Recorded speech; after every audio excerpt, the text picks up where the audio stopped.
Hello, this is Matt on the Moon Lambo channel. There's no shortage of negative headlines lately in the world of crypto. After all, crypto has been sliding to the downside for the last 7 weeks or so in particular, even XRP, despite legal clarity from Judge Torres.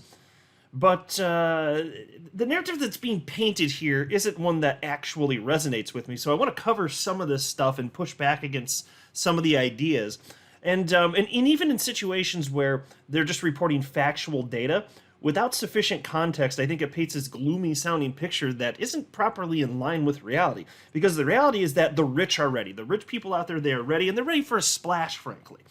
And why? Because, well, they're already whales, right? So, splishy, splashy, aquatic whales getting aquatic AF. But I keep seeing the same thing over and over and over again, so I'll just keep bringing it up because it just is a matter of fact. As people panic sell, what do the rich people do? They come in and purchase your fear. And then they're happy and they just sit around and then they wait until whatever they just bought from you is worth more and then they sell it. They'll sell back to you, actually, at the higher price. That's exactly what happens here. And I also want to share with you just a general thought. I think that a lot of people in our XRP community would do well to maybe readjust their thinking in terms of the importance of Bitcoin price action. And maybe for some of you, it might sound like I'm just preaching to the choir, because I think a lot of you probably agree with me on this. But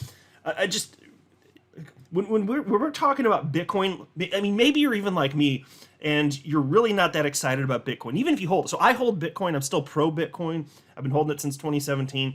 Maybe you're like me, and you hold Bitcoin. You're not really excited about it, and you're not even counting on Bitcoin, resulting in price accumulation to the degree that it would result in life-changing wealth for you. And that's where I am anyway. And maybe you are, maybe you're not. But I'm just saying, even if you have a similar mindset to me and you don't really care about Bitcoin from a technological perspective or from a price perspective, I still think, and I do firmly believe this is why I'm saying, like, it might be worth at least considering readjusting your mindset. Like, when I think about potential positive price action for XRP, and how that, like, in terms of any sort of if I feel any sort of internal excitement about that concept, I just want to share with you, when it comes to that happening to Bitcoin, it's roughly equivalent for me. So think about that. I don't really care about Bitcoin in and of itself from a technological perspective. It's the least interesting out there because it's the least technologically advanced. And in terms of price action, I mean, it's not something that's ever going to make me rich. Bitcoin? I mean, maybe if I hold on to what I have and, like, you go a couple decades out or something, maybe it's okay. But then what else have I done in the meantime to make that actually still not matter? Accumulating wealth in other ways and with other cryptocurrencies, other investments. So all that to say, when I see news about Bitcoin specifically, I find it exciting. The reason being, the entire asset class moves in tandem. And so, of course, that includes XRP. XRP is moving in tandem with Bitcoin. So if I think, and I do believe, I think Bitcoin's going to be worth way more in the future.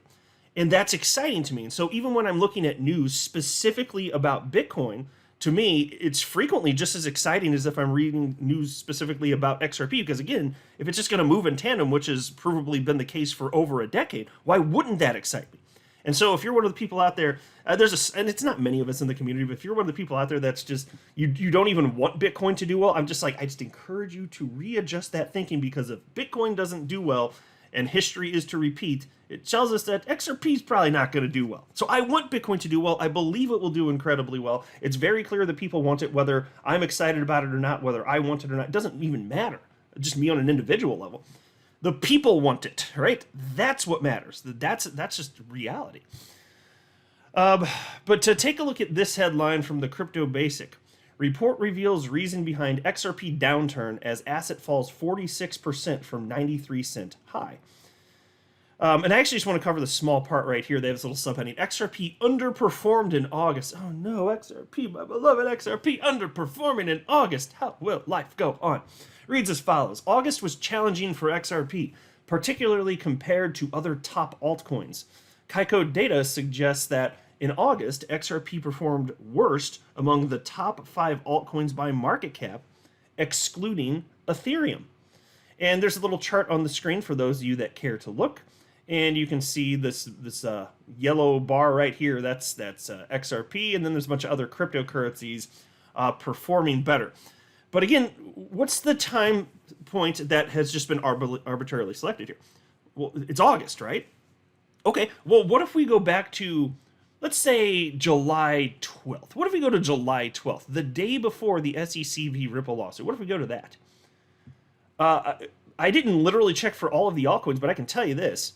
XRP, as a result of getting that legal clarity, even though I know people were wishing they would break $1, it hit a new all-time high, and that didn't happen, okay. But I do firmly believe that XRP is much higher in price today than it would be if not for that, because like XRP was moving in correlation with Bitcoin either way, whether we got that legal clarity or not. XRP today is higher than where it was before the ruling from Judge Torres, not by much. Today it's XRP's 50 cents as I record this. Bitcoin's at $25,842. And so that means that Bitcoin is down over 15% from right before the ruling, and XRP is up. It's up somewhere in the neighborhood of a little over 6%, I believe.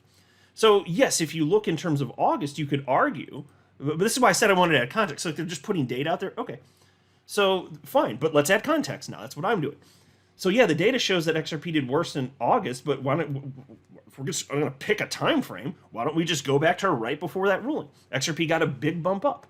So Bitcoin's down relative to July 12th, the day before that ruling, and XRP's up from that. And I'd be willing to bet the same is true if you compare it to these other altcoins. And I didn't, because I just don't think that it matters. I think the concept is very true, especially, and what matters most is how it compared to Bitcoin anyway. So like, people read that, and that's probably just one more thing that's going to make people feel down in the dumps about XRP. And I was just like, well, no, you can make XRP look good or bad in terms of price action relative to Bitcoin or pick your asset just by arbitrarily choosing the time. Like I see this trick done all the time. Bitcoin maximalists. I mean, I remember when I jumped into crypto, I saw them just trying to manipulate people to believe certain things, and they'd arbitrarily pick timelines, and then I'd just come back and be like, okay, well, here's a different timeline, and now XRP looks better. It's just stupid. So I just wanted to point that out. And then there was this from this. There's another article from the Crypto Basic, and they're talking about investors selling off XRP. They noted that here I'll just read this as follows. A bit, the largest South Korean crypto exchange saw the highest selling pressure by as much as 55%, despite an interest in XRP demonstrated by Korean investors. OKX followed closely with a 54% sell order share. Okay, well again, there was also recently tremendous interest, and the fact that certain speculators might end up selling off is not some indication to me that I need to follow suit like a lemming. It just is not. In fact, what we typically see when lemming retail investors behave like this is that the splashy whales getting aquatic AF are doing something completely different. And that's why I was saying at the outset of the video, the rich people are ready. Like, they're ready for this thing to just go whenever it goes. And yeah, there'll be more institutions and more jumping in as time passes, doing whatever they can to get in when they can. But just broadly speaking, there's no shortage of very wealthy individuals, rich individuals, and entities that are already positioned. And so let me just show you the behavior that you should have come to expect by now. But there are also new people to crypto, and if this is your first rodeo, let me cover you here. Here's a headline from the Daily Hodl. Large Bitcoin holders abruptly accumulate $1.5 billion in Bitcoin in just 2 weeks, according to Into the Block. So this is very telling, folks. And again, when I see this, to me, this is, and I very firmly, like, this is just as exciting, or very close to it, as if this news were specifically about XRP, because the damn things move in tandem. Why wouldn't they be that exciting to me? It's the same freaking thing. New data reveals that deep-pocketed Bitcoin holders have suddenly accumulated over $1 billion worth of the crypto king during the last 2 weeks. According to market intelligence platform Into the Block, large Bitcoin holders have amassed big quantities of the top digital asset by market cap since the middle of August. Quote, addresses holding 0.1% of the Bitcoin supply or more have added over $1.5 billion in Bitcoin holdings in the last 2 weeks. And so there's a little chart on the screen, but here I'll pull up this one just because I think it's slightly bigger, easier to read. This is just live coin watch here. It's Bitcoin price over the last 30 days. So again, what did they say in that article? Whale's been accumulating since about the middle of August. What happened in the middle of August? Do you see the price crater right here? Do you see this? Bitcoin just tanked. Looks like a damn cliff. That's when the whales started buying. That's what I'm telling you. That's why it's like, it just doesn't make any damn. This is why I don't get in and out of positions. I just buy stuff and then I sit on what I buy for years and years and years and years on end, because I believe that that's what it's going to take for me to get where I want to be in the future. So you all do whatever you want, but I'm going to do precisely nothing after I buy stuff anyway. I buy stuff and then I literally do nothing. It's the most unsophisticated, unsexy method to investing, and it freaking works. My crypto holdings are worth way more on the whole than when I bought them, even though there are certain individual holdings that I'm down on that I anticipate will be worth more in the future.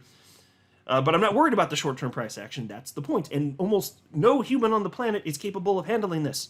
And I don't say that to brag about myself. It's just like, it's a fact. People get obliterated in these volatile markets. Absolutely obliterated. And people are idiots when it comes to more traditional investment opportunities, like if you're talking about equities. So people are just really bad at investing all around. Really, really bad. So all I'm going to do is not what they do. And so for me, that just means doing nothing, not worrying about the price action, not getting it out. And then if I want to invest, if I want to get a bigger position, then at this point, if I want to top off my bags, because I'm already ready to go, to be honest with you, then I'll do that. And I haven't bought anything in a pretty long time because I am ready to go. So I'm just going to be patient and wait this out. But again, if you're one of the people that is worried about this stuff, like, they're not. The wealthy people in the know with financial backgrounds, I don't think that they're particularly worried, but they expect you to be because you're in retail. And they think that they're smarter and better than you, right? Some of them do anyway. But that doesn't mean they are, even if they do have more knowledge. Now, maybe they're better at not acting on emotion, but that's why I'm talking about this, you know? And a lot of you are fantastic about not operating, you know, when it comes to investing based on emotion, and kudos to you if so. And that's not me telling you to buy or sell or hold anything. I don't care what decision you make. I'm just saying you should make an informed decision rather than an emotional one. That's all I'm saying. That's it. I think that's perfectly reasonable. You should, like, when is it ever a good idea to make important financial decisions based on emotion? I would argue never, because even if something really truly bad is happening and you start to feel emotions, you need to calm yourself down and start thinking rationally rather than emotionally. Even if there's something that warrants that type of reaction, you still need to calm yourself down and stop thinking based off, like, don't even making the decision based on that emotion. Even if there's something actually bad happen, look at data, use logic, use reason. So anyway, all that to say, like, you can see what the expectations are. And then obviously your friendly daily reminder that BlackRock is going to force their way into this thing with a spot Bitcoin ETF. I firmly believe they will have a spot Bitcoin ETF at some point in the future. And that really is going to open the floodgates. So right now, these price levels are going to look cheap. And I just feel like these are the types of conversations that I was, you know, having on this channel several years ago, you know? Also, so I started the channel in 2018, but I remember thinking of things back then too, as we were in the depths of the bear market. But in 2019, I remember talking about this stuff several years ago. I was like, look, I know it seems like this stuff's never going to come back, but history tells us that it's not really a reasonable expectation, and things are really cheap right now, I think, compared to what they'll be in the future. And that was true. And right now we have a way higher market cap because, my gosh, pick your point in 2019, but I mean, it was as low as what, like 170 billion, somewhere there about, maybe a little less, maybe a little more. And right now there's over $1 trillion market cap after a massive pullback after the last market cycle. And so that type of pattern, it's going to happen again. I firmly believe anyway. And so I've placed my bets accordingly. And I'm just patiently waiting. I'm here for me. It's fun. It's fun, man. I'm not a financial advisor. You should not buy or sell anything because of anything I say or write. That would be a very, very, very bad idea. Until next time, to the moon, Lambo.